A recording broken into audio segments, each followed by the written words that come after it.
WOVU LP Cleveland. Stand up.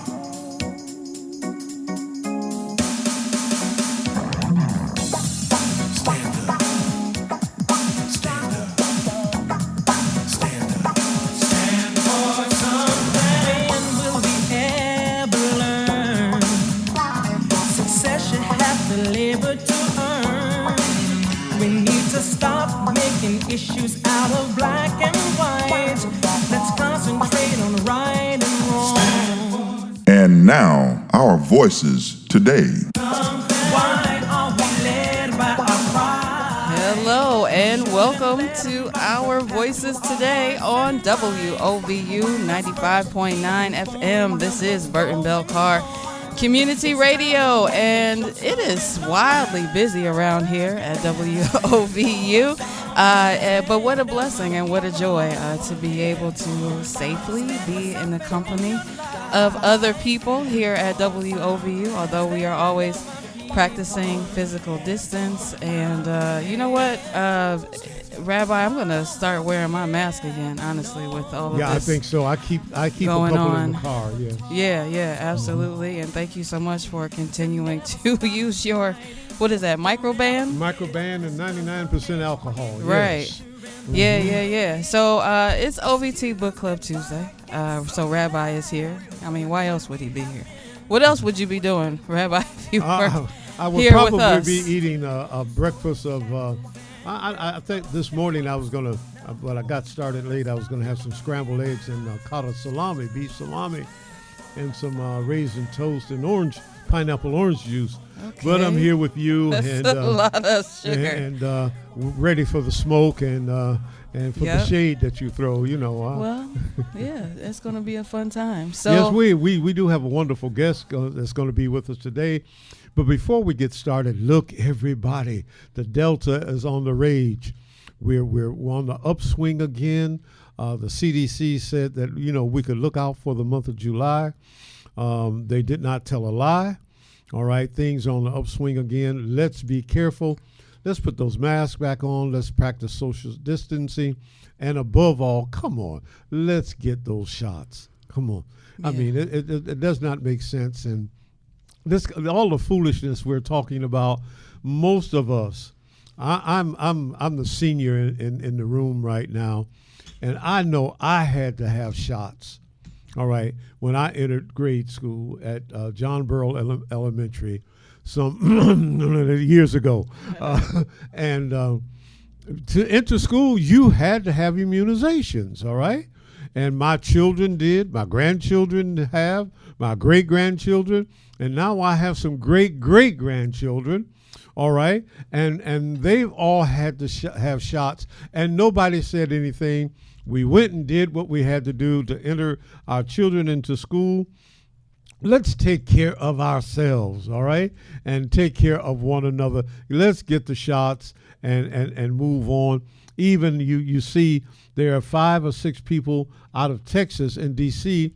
who have had the shots but have a mild infection now. All right, but it's not as bad as it could have been had they not have the shot. So let's be diligent and take care of ourselves and one another.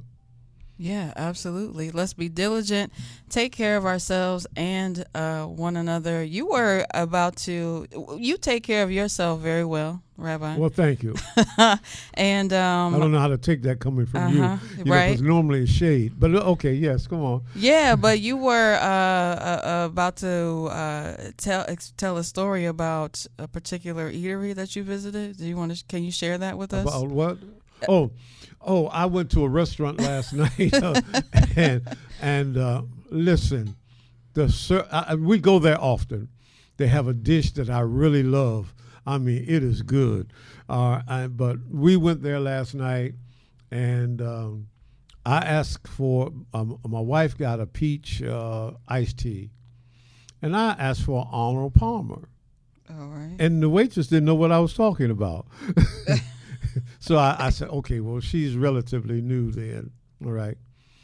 We sat there for half an hour. She brought us our bread. Okay, she brought us our drinks.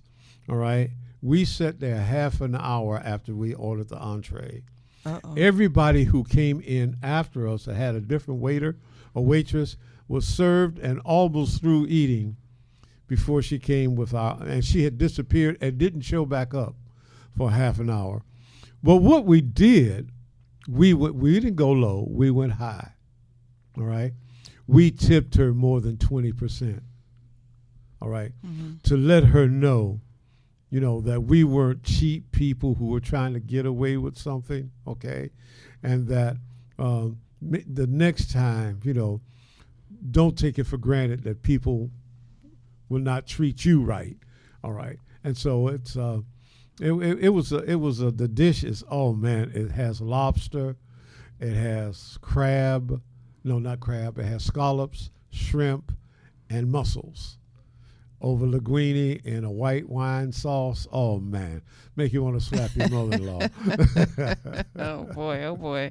Yeah. What do you do when I guess that's one road to take when you get bad service at an establishment where you love the product that they offer, right?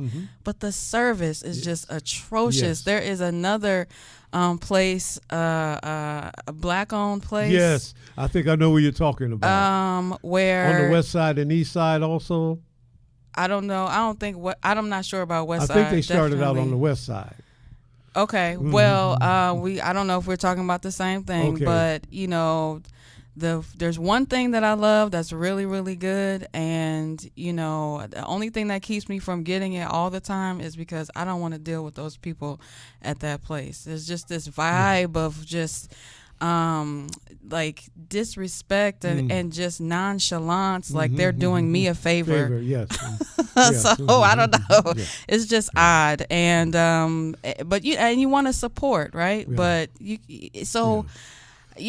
all you can do, I don't know, is good, is better. I think we've talked about this before, like especially with businesses in our community, to like let them actually know, like as a friendly person, as a customer, as a consumer, like I had these issues, and you might want to pay attention to these things. Well, I had an experience with a seafood place that's on the east side and west side, and I went to the owner. The service was so atrocious.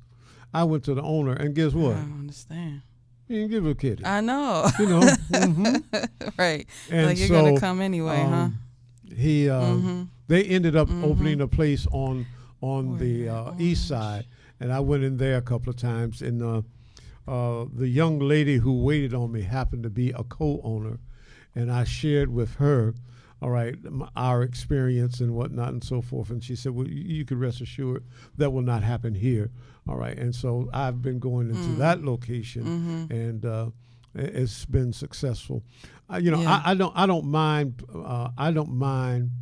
patronizing us.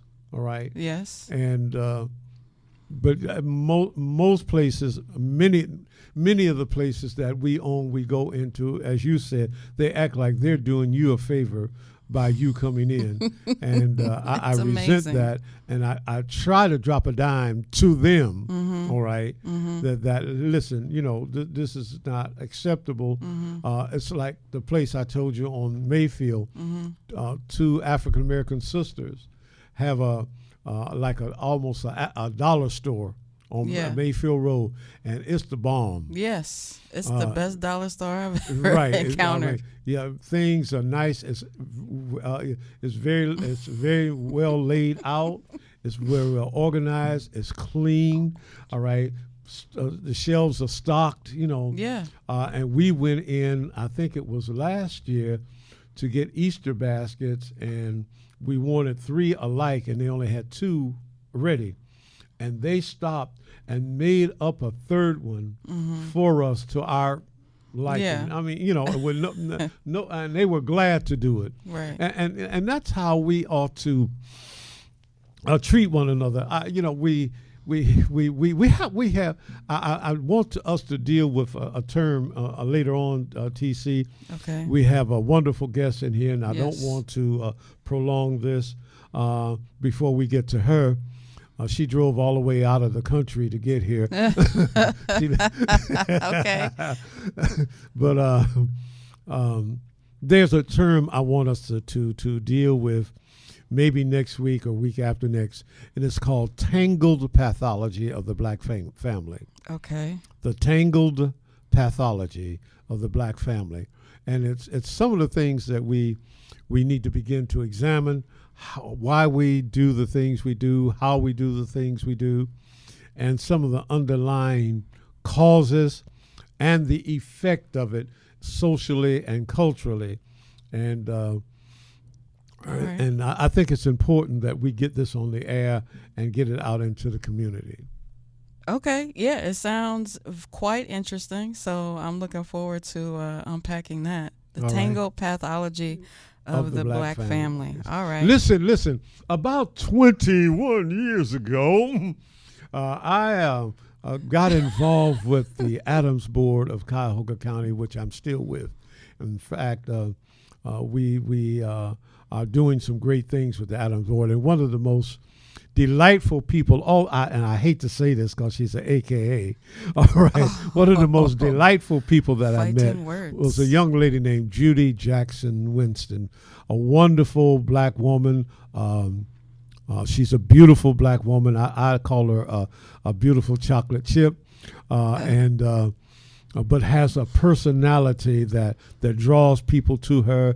And at the time, she worked as our client's rights officer for the Adams Board of Cuyahoga County, and she later left and became the bailiff for magistrate for Yeah, go ahead and get on the mic. Judge Tanya Jones in the domestic relations court. And her name is Judy Jackson Winston. She's in here with us today, and she has written a couple of books, and she is a local author. And this is Our Voices Today book club. Yes. At 10 a.m. every Tuesday, unless TC says otherwise. But we want to welcome her. And TC, I'm going to turn it over to you, and you and Judy for some dialogue here.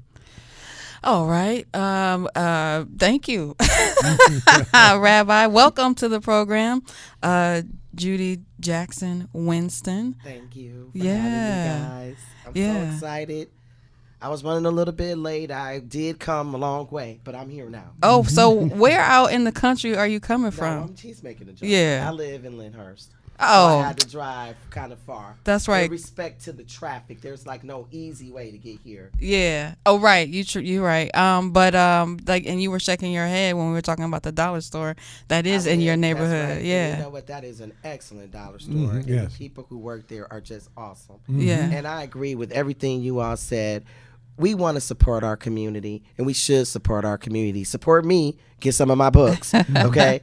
But you have to do what you say you're going to do. And I Right. think that that's the issue, is that we want to be supportive, but when we go to a restaurant, we want good service. Is that wrong? No, that's think it's right. reasonable.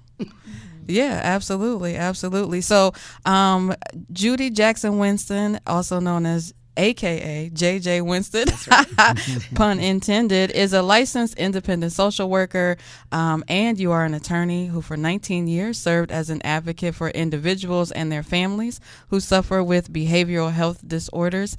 You are currently employed as the magistrate in family court in Cleveland. As the rabbi said, you are a member of Alpha Kappa Alpha sorority, top ladies of distinction. Let me get this right. Alpha Kappa Alpha sorority Incorporated, thank you, Top Ladies of Distinction Incorporated, and the author of 2 novels, 1, The Anniversary, and 2, The Commemoration. So again, welcome to the program, and tell us, I guess, a little more about yourself. We just learned a lot, but what with all of the vocations that you've embarked upon, what led you to become an author? What are your 2 books about also? My books are about mental health And what Yes. led me to become an author is I wanted to use my vast experience as well as my education to be able to educate our community about mental health. My books are fiction. This is a very serious subject that oftentimes we don't want to discuss due to the stigma around the subject. So what I did was make an entertaining story with twists and turns, but also you learn about mental health as you read my story. Okay. And then my second book, I keep the mental health theme, but I also incorporate a sickle cell theme as well as a human trafficking theme. Just a little bit about myself. I have a child who has sickle cell disease. She's now a senior at Ohio State in the biochemistry program. And this is really serious to me because my father passed away from sickle cell disease, my grandmother, 2 aunts, an uncle. And I have a niece with sickle cell disease, a great niece with sickle cell disease, and a great nephew with sickle cell disease. Wow. And what I've learned is that a lot of people don't know about this. I believe it's something that we need to talk about. And when you're dealing with somebody with chronic issues, that also can make you have some different mental health issues around that. Yeah, absolutely. Absolutely. Wow.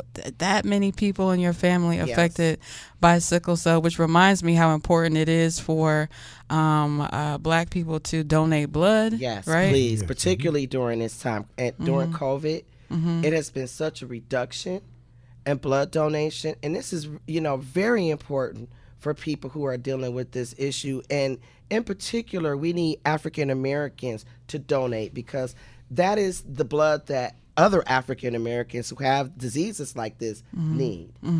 It's better for the person when they have blood from somebody who is from the same ethnicity and race. Right. Absolutely. So, think about donating blood. If you can, go ahead and do it. I get alerts because I'm O positive because I've donated before. So, Universal. see, Lucky. Rabbi, that's why I'm so special. I can Is that help right? everyone. Well, I'm A positive, so okay. A plus. That's what he is. He is an A plus. A plus, right. Well, A plus for that. We are gonna take a break. We are here, OVT Book Club Tuesday, with JJ Winston, Judy Jackson Winston, author and mental health expert, author of 2 books. One, The Anniversary, and secondly, The Commemoration. So we'll get dive deeper into author JJ Winston. You can visit her during the break at her website, novelistjjwinston.com. That's novelistjjwinston.com. And with that, we'll be right back. You are tuned in to Our Voices Today on WOVU. It's OVT Book Club Tuesday. We'll be right back. Stand up, my people.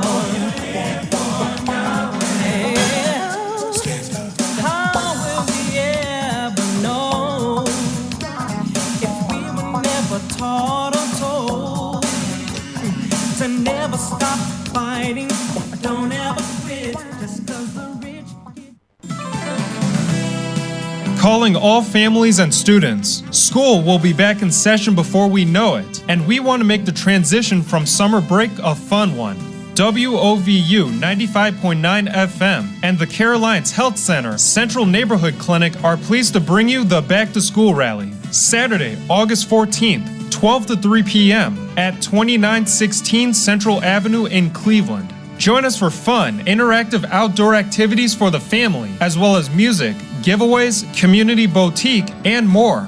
Masks are suggested as COVID-19 safety measures will be in place and health screenings will be conducted. For more information, call 216-535-9100, 216-535-9100.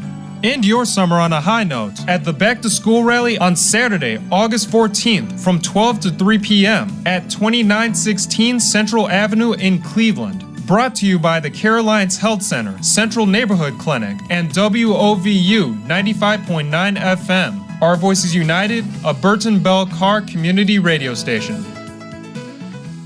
It's time to make the short story longer. Yeah. And welcome back. You are tuned in to Our Voices Today on WOVU 95.9 FM. It's OVT Book Club Tuesday. I'm TC Lewis. Rabbi Ben Gohlstin is here with us. And also author JJ Winston. She is a licensed independent social worker and an attorney and an advocate for individuals and their families with behavioral health disorders. And so I want to know what led you down the path of becoming involved in the mental health field. Thank you for that question. It's actually a very good one. When I was 15, I am a graduate of Cleveland Heights High. Okay. All right, Rabbi. Thank you so much for bringing this woman on the show. Go Tigers. Well, I mean, TC, my son is a graduate of Cleveland Heights High. I'm actually being inducted into the Cleveland Heights Hall of Fame in October. It is one of my dreams. When I was 15, my peer, who was African American, committed suicide. Okay. And we had a major argument. We weren't really friends, but we got into an argument and we didn't speak for 4 months. A couple of days before she committed suicide, she came and she basically apologized to me for our argument and asked could we be friends. And I accepted her apology, and I would say about 3 or 4 days later, she killed herself. Wow. And it really, truly impacted me. Wow. I decided to dedicate my life to children. I could not understand at that time how someone so young could be so distraught that to the point that they actually put a gun to their head and pull the trigger, not take pills. That's something you don't see females do often. I really felt a shift in the universe. And I felt that there would be more people of color doing this because at that time, you just didn't see very many African Americans who made a choice like that. Mm-hmm. And I guess I was right because we've seen a lot of people who are suffering with issues. And I decided to just spend my life trying to help children. So before I became the client rights officer at the Adams Board, I worked in foster care and adoption. And then I started working with adults as the client rights officer, where I did have an opportunity to work with our systems and to advocate for not just people with mental illness, but their family members as well. And also people with behavioral health issues, with drug and alcohol and substance use disorders. We are just seeing a major shift even now, particularly with COVID. Okay. There are more people who are isolated, more people who are dealing with mental health challenges because we're afraid. We don't know what's going to happen next. Even now, you guys started off the show talking about putting your mask back on. Me too. You know, I don't go in the grocery store without my mask. And then when you have a child that is immune, you know, compromised. Yeah. Okay. You know, even though she's an adult, she's still my daughter, you know, and even though we're all vaccinated, we're starting to hear more about breakthrough, you know, infections. Yeah. And that's just with Delta. What my concern is, I'm just going to use my opportunity now to make a really big plug. If you are not vaccinated, please get vaccinated. Okay. There are people, you know, I do a newsletter every month, so make sure you go on my website, sign up. Subscribe. It's free. But August, website, novelistjjwinston.com. Yes, thank you. My August edition is going to deal with immunizations because it's Immunization Awareness Month. Okay. Before we are even 2 years old, we have 30 vaccinations. 30. That's a lot of vaccinations. And if we didn't get those vaccinations, a lot of us would have never made it out of childhood. Right. Yeah. Because there are diseases that we have eradicated with vaccinations. And if we want to eradicate COVID, we're going to need to get vaccinated. We're going to have to help people not feel as isolated by getting what we need to have so that we can be in a community and be around each other and be with our support systems. You can't do that when you don't have an immunization for this. And also, it just really, it just confuses me how we made this a political issue. When you go get your measles vaccination or your polio vaccination, nobody asks you what your political party is. You do it so you can go to school. So I'm just confused because I see people who are just really mistrustful. But we as the leaders of the community need to try to figure out why people don't trust us and trust our institutions. There are some reasons why we don't have trust. And that's what I use my books to talk about.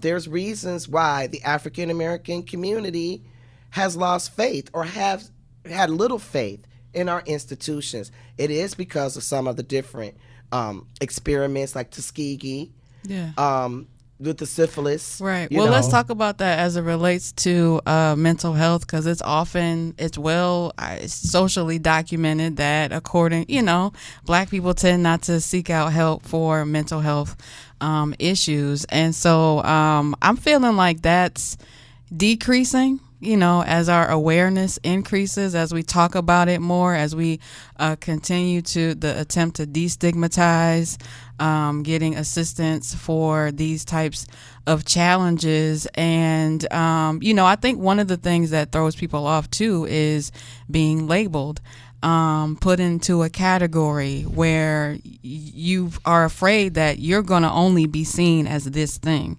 when we're made up of a myriad of different parts and pieces. You know what I'm saying? So and I totally agree with that. And that's my main character. That was one of his issues, particularly when I worked at the Adams Board. I would often have professionals whispering on my phone. Okay. Because they were dealing with mental health challenges, but they were afraid that if their colleagues found out, then they would not be able to work. Right. People would view them as being stupid. Right. And not, looking at that maybe for some people, having a mental health issue is why they're brilliant. Yes. Yeah. Okay. Right. Yeah. That the way that their brain works makes them brilliant.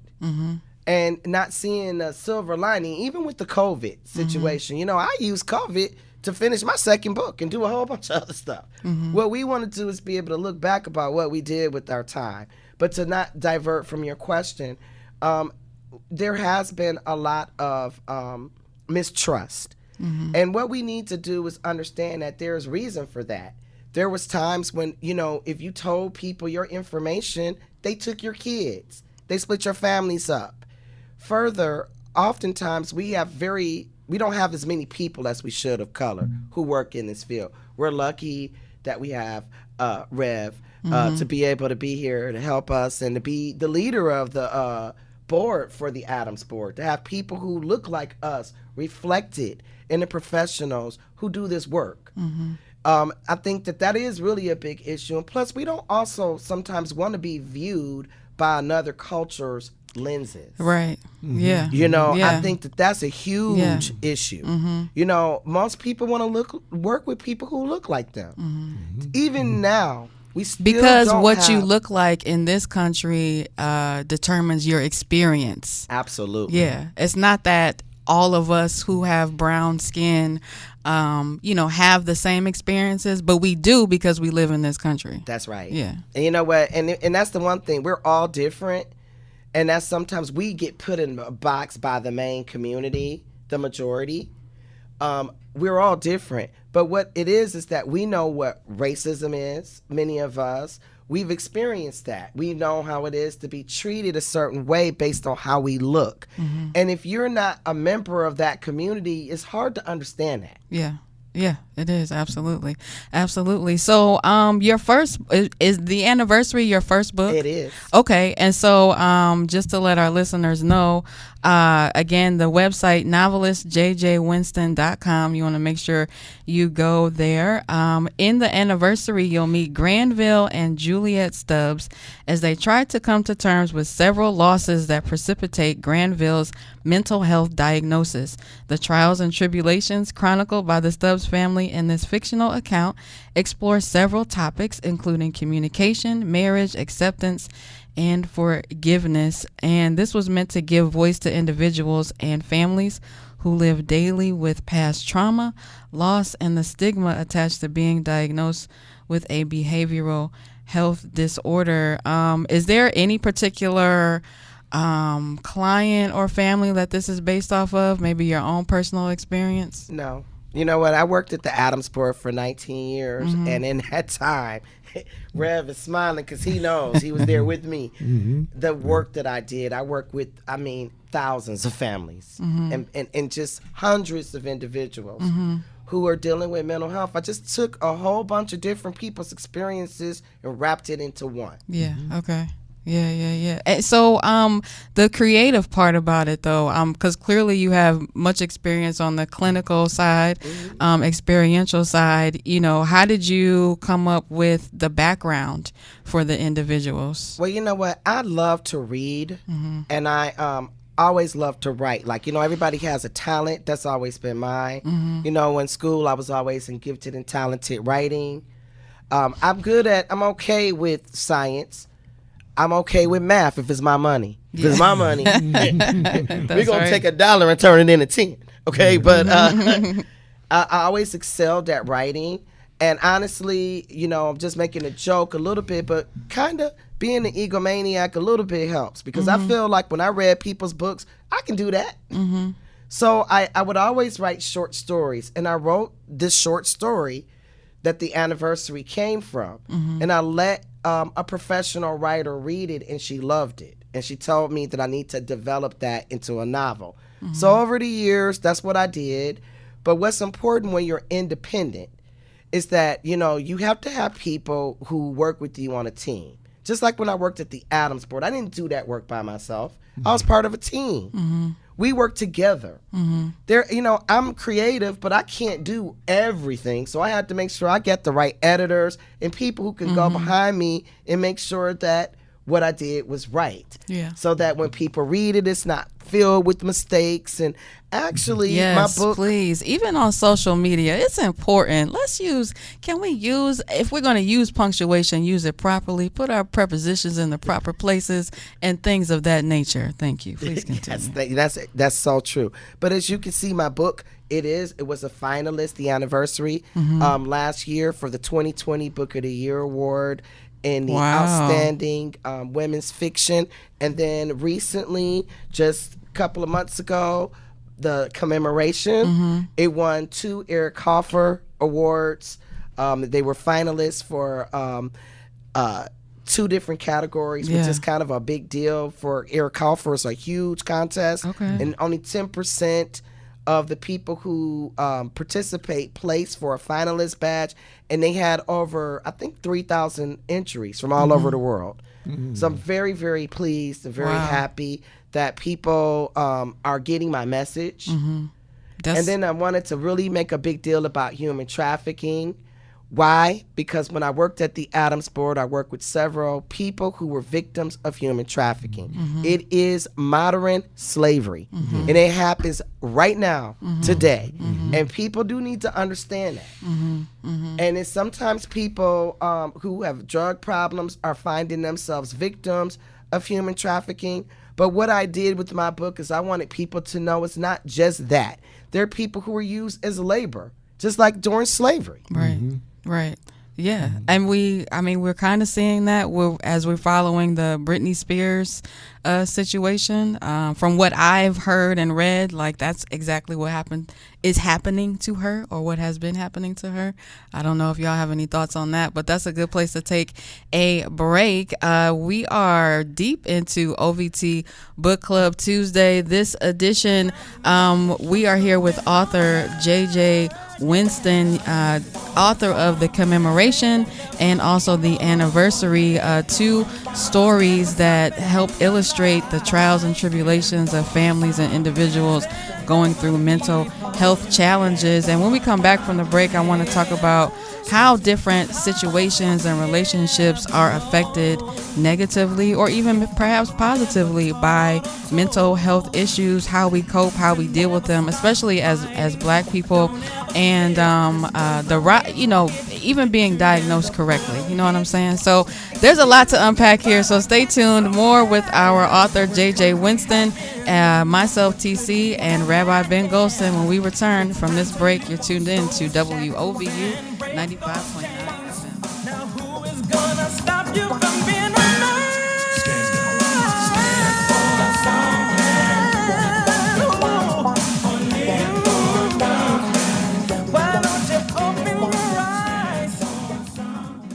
Alcohol and Drug Addiction and Mental Health Services Board, also known as the Adams Board of Cuyahoga County, wants everyone to stay safe. If the stress of the pandemic is overwhelming, help is available. Call the 24-hour crisis hotline at 216-623-6888. That's 216-623-6888. If you are using drugs, remember all drugs may contain the highly addictive substance fentanyl. Please test your drugs and never use drugs alone. Carry Narcan in case you are witness to an overdose. And call the 24-hour crisis and referral hotline when you are ready for help. It's 216-623-6888. Again, it's 216-623-6888. This message is brought to you by the Adams Board of Cuyahoga County and WOVU 95.9 FM, Burton Bell Carr Community Radio. Every Cleveland resident deserves to live in a safe home and a healthy neighborhood. We deserve clean air to breathe, safe water to drink, and high-quality, nearby green space to enjoy. We deserve access to reliable, affordable, and sustainable energy resources to power our homes, water utilities to provide for our families, and safe, multimodal transportation options to get us where we need to go. Join local advocates for a conversation with the candidates running to be the next mayor of Cleveland to hear their vision for tackling the most pressing environmental and environmental justice issues facing Cleveland residents at the Cleveland Mayoral Candidate Forum for a healthier and more equitable environment, Wednesday, July 21st from 5:30 to 7 p.m. All Cleveland mayoral candidates have been invited to participate in this event. Each candidate will be given an opportunity to provide opening remarks. Following this introduction, there will be a series of questions sourced from advocates and community members on topics related to environmental justice, water, land and green space, infrastructure and transportation, as well as energy and air quality. Register online at CLE Mayoral Forum on environment.eventbrite.com. That is CLE Mayoral Forum on environment.eventbrite.com, where you can also learn how to pose a question for the candidates. Join us for the Cleveland Mayoral Candidate Forum on Wednesday, July 21st from 5:30 to 7 p.m. Broadcasted right here on WOVU 95.9 FM, streaming on WOVU.org and on our free mobile app. This message is brought to you by WOVU 95.9 FM. Our Voices United, a Burton Bell Carr community radio station. It's time to make the short story longer, yeah. Stand up, my people. Stand for something in your life. Stand up, my people. All right, we are back. You are tuned in to Our Voices Today. It's OVT Book Club Tuesday. I'm TC Lewis. Rabbi Ben Gohlstin is here with us, aka the Rev, and our author that we are delighted to have with us, novelist J.J. Winston, author of The Anniversary and the Commemoration, a licensed independent social worker and attorney, working with the courts, working with families all around mental health and behavioral health, and penning two books that tell stories of individuals of different situations and dealing with mental health, behavioral health challenges, marriages, family stuff, illness, trauma, I guess it can't be talked about too much, right? The different types of issues that can be going on underneath certain behaviors, within families, within relationships. So what are some of the common things that we may overlook and maybe self-diagnose as something else, but it's really a mental health challenge that's impacting, energy in a household or in a relationship? Sometimes, what we need to understand is how we diagnose. Mm-hmm. And it's the way we diagnose for mental health is the same way that we diagnose for physical health. diagnosis is just one, way, and what you do is you go in and you tell your doctor or your treatment provider your symptoms. And then what they do is try to rule out diseases, so there are different, even in physical health, you can have symptoms that can be 12 things. Right. Okay. Right. The same thing with mental health. And it's all about professional judgment. So as a mental health professional, you come in, you tell me certain things, and I say, well, I think this is, bipolar disorder. Okay. But if you do a physical health, diagnosis, maybe that person is dealing with a thyroid issue that mirrors or mimics bipolar disorder. That's the reason why before we give any type of diagnosis for mental health, we always recommend that you go in and get a full physical. Okay. That's good to know. Because it could be something else. I remember working with somebody at the Adams board who had her child taken. It was just a bizarre circumstance. She shouldn't have had her child taken. She was like at a shelter or something, was in the bathroom too long. And so they had, Department of Children and Family Services came and removed her daughter. And she came to the Adams board for me to advocate for her. And, they actually put her in the hospital to be basically on a hold. And while she was there, they were able to determine that she had a thyroid issue. Wow. That was mimicking a mental health issue. And when I called over to the Department of Children and Family Services to say, look, this lady needs her kid back. She doesn't have the issues you think she does. She has a physical issue. Arguing with the workers who sometimes don't have the kind of background that maybe I do. Where I have both a bachelor's degree and a master's degree in social work, and I'm licensed. As independent. Right. I'm licensed. Say that now. Which means you can't get that I unless you have a master's degree. Okay. Sometimes the people who work there don't have the kind of education that I do. And just trying to make them understand that this woman actually did not have a mental health issue, but even if she does, it doesn't mean she can't be a parent. Right. Yes. Right. And those are the things that we need to work on. And another thing I think is really important for our community is it is a serious correlation between trauma and mental health issues. And unfortunately, as African Americans, we are more likely to experience trauma than our white counterparts. What do we mean when we say trauma? Victims of crime, seeing things we probably shouldn't see as children, people being hurt, even microaggressions at work. When you go to work and you feel there's a racial undertone, you maybe have somebody who is, maybe they got some issues with race, but they're your boss, and you say, hey, I'm having this as a problem. People don't sometimes believe you. Or you have people saying things to you or doing things to you because, you're African American and you feel that way. And it's microaggressions. And when you tell people, they go, that's you. That's your issue. Right. We don't have those problems. You do. Right. And sometimes that can result, in mental health issues. And then lastly, let's just talk about George Floyd. Okay. When every day you turn on a TV and you see people who look like you being beat, being killed, being hurt by the people who are supposed to protect and serve, and they actually work for us, is our money that pays them their salaries and their medical and takes care of their families. That's traumatizing. For a lot of us, we've been witnessing that, and it makes us even more fearful, particularly if you have children. It's not, and then you see Breonna Taylor. It's not just men, it's our young ladies too. Right. And it's because they're people who are fearful of us and they hurt us. Yeah. I grew up with a Cleveland police officer, so I want to give a disclaimer.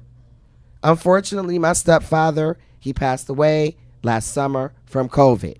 Wow. He didn't have the opportunity to get a vaccination. Okay, so I just want to also continue to stress that point. You guys started it. I'm going to keep on doing it. Okay, so the way that I see the police may be different from the way other people see the police because I was raised with one. They want to go home just like we want to go home. But unfortunately, we have people who see our community as dangerous. Yeah. And they act that way. Right. As opposed to seeing me as the taxpayer. Right. As opposed to seeing me as a upstanding individual, Right. you see my color, you see my race. Right. And sometimes that will make people behave a certain way. Yes. Well, So one of Judy, the- I yes, think you sorry. made a point. You made a point, but you skipped over it. All right, go ahead. Help me get to it. And that was that they fear us. Yes. All right. And what you fear, you normally hate. And Sometimes. that's right. That's the seed, if you will, that the hatred grows out of, and that's the fear. Because I think TC and I have talked about Henry Louis Gates' book he released in January of last year, the Great African Civilizations, which traces our history of civilization back 200,000 years. All right, and it is documented, and we have been some of the most powerful and creative people on the face of the earth. All right, and everybody knows it but us, and especially them. All right, and they fear that and they hate it. And I'm going to say that I can't say you're wrong about that. I do think that it's also a lack of understanding of our community. And it's sometimes a lack of understanding of people who are dealing with the behavioral health issue. That's Yeah. the reason why the crisis intervention program for police that the board, Adams Board, does for the community and the police is important. You need to know how to work with us. But I'm going to say this. I was one of the people who would present in that program. And you know what? I often have police officers tell me they don't care what they learned. They're not doing it. If they see somebody that they think is dangerous, they're going to act a certain way. And I think that that's an issue. We're seen as being dangerous Right. as opposed to being sick. And that's a problem. Yeah, so let's talk about the misdiagnosis, underdiagnosis of the Black community in the mental health arena.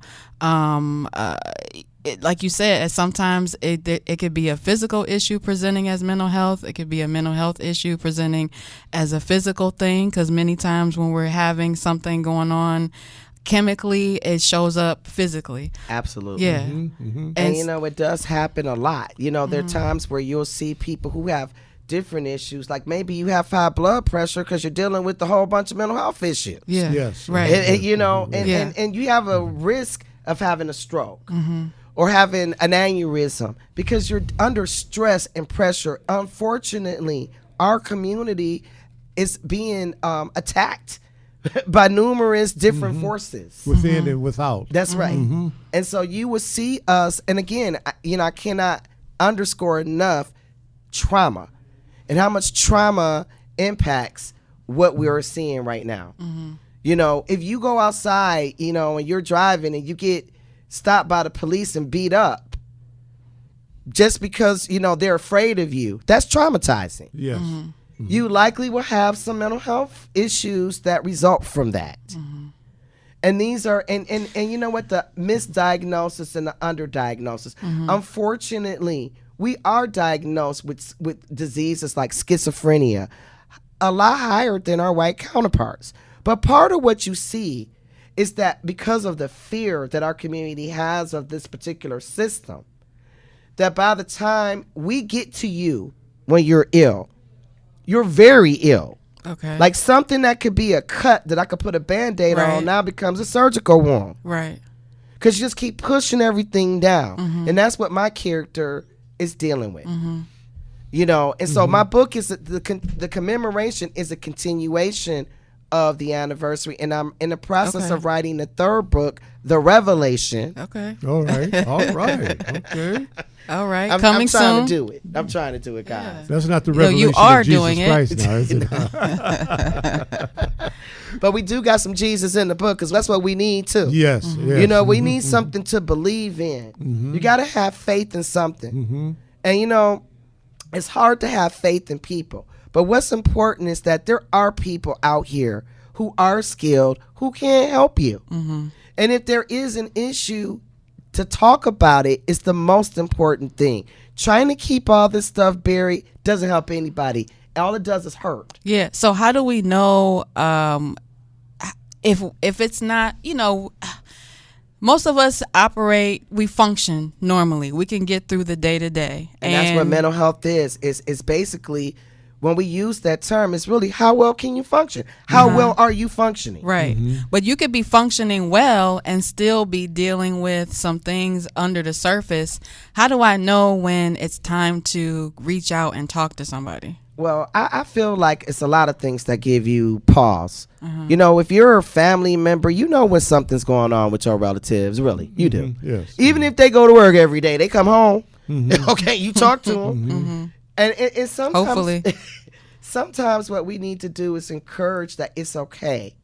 And my book is also about family secrets. I think that that's a real big issue in our community. It's that we have a lot of family secrets, and not just in our community, in all communities. Yeah, everywhere. Everywhere. I think that what we need to do is to foster open communication. These secrets are damaging, and it hurts people. Right. And so, that's what my story is about. My person finds out some extremely disturbing news that just basically sets forth in motion, his mental health issues. Yeah. And so what we need to do, oftentimes we'll have family members. This doesn't just, happen in a vacuum. Just like I talked about sickle cell and a genetic predisposition with my child, that's with us too. If you have people in your family who are dealing with this, there's probably other people in the family who are dealing with this. And don't be surprised when you find out you are dealing with right. it. Yeah. Where you can see things going on in everybody else, and then one day you're like, oh, I think that's me too. Absolutely. And you know what? I think that the number one most diagnosed mental health issue is anxiety. Okay. Anxiety disorders are very common. My daughter has an anxiety disorder. Now, what's that mean? Break that down for us. Basically, she has like her heart will race. She becomes like hysterical about some situations. Like, what am I going to do? And she needs somebody to talk to. She had to be put on medication. But my mom has it. And then I found out other people in my family have it. On my husband's side too.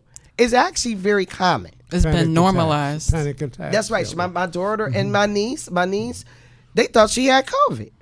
She was, but they found out it was a panic attack. She never had that happen before. Didn't even know she had anxiety issues. Yeah. I think that, we need to look at what our family history is and, be prepared to listen and be prepared to refer if it's something that's above us. You know what I mean? If you find out, particularly when I worked at the board, I often work with people who found out that one of their kids had been abused by somebody that they knew, usually a family member. That can make you feel a certain type of way. And if you're the person it happened to, of course, it can make you feel a certain type of way. But what do? Oftentimes, don't tell anybody. Right. It's a secret. And the person it happened to feels devalued. That the person who did it is more important than me. Right. So if you find out that something like this happened, what you got to do is get your family member help. And if the person who did it might need to be punished. Oftentimes we pick and choose. I remember working at the board where somebody was telling me a story where their brother sexually assaulted their two daughters. And he said, I can't believe my brother would do something like that. I can't do anything to him because what happened to him to make him do that? Well, the kids would feel like, well, what about us? Right. So it is very complicated. Right. Yeah. So what we can do is to try to stop that in our families. Yeah. So how important is it to have, stories like the ones that you have written to kind of, I guess, clue people in maybe in a different way, that other than watching the news or, it's just another avenue to get this information right? Yes. And you know what? I believe that by entertaining people, this information is easier to digest. Because when we start talking about mental health, people they just shut down. I don't want to talk about that. I don't have that problem. Right. It's a stigma. And you're right. You said it earlier. We are starting to see an eradication of that stigma some, but it's still there. It is always probably going to be there. And my main character in the book is a lawyer. You know, there are people who have mental health issues that they are afraid. It used to be in Ohio, if you had a mental health issue, you had to disclose that on the bar, and they may not let you become a lawyer. Wow. You know, you know, and now people they had a big fight about it. Because mental health issue equals crazy. Absolutely. Right? Or this incapable. is what I say. This is what I say. Or stupid. Yeah. Right. For black people, we say they're crazy or stupid. For white people, we say they're eccentric.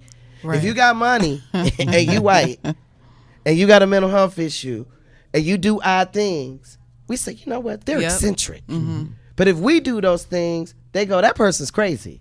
Stay away from them. Well, JJ and TC, as we near time to wind down, the one thing I want to emphasize in all of this, and I want everybody to make this clear, that JJ's books are not based on any particular character. These are fictional characters and not based on any one person. We want to make that clear.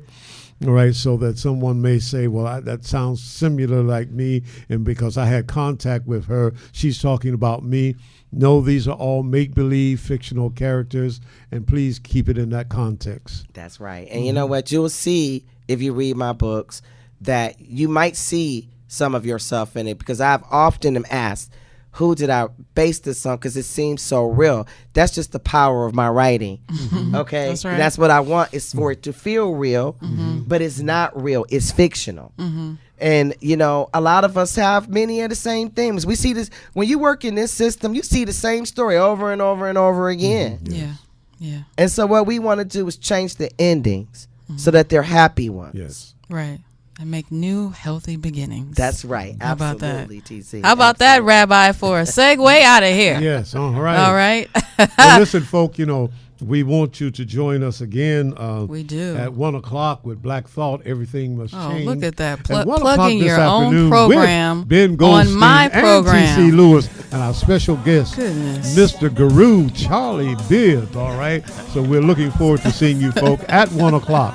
All right. TC? Yeah, thank you so much. And thank you, author J.J. Winston, for joining us today. Please come back again. I would love to come back. And thank you all for having me. It was a wonderful experience. Absolutely. Absolutely. Make sure you check out her work at novelistjjwinston.com. You can find out more about her and buy the books at that website, novelistjjwinston.com. I'm TC. Rabbi is over here making a mockery of me as usual, but we are out of here for this edition of OVT Book Club Tuesday on WOVU 95.9 FM. Please stay hydrated, think good thoughts, get some rest, and we'll see you next time. Why don't you open your eyes? Stand up for what you know is right. Stand up, my people. We're slowly dying.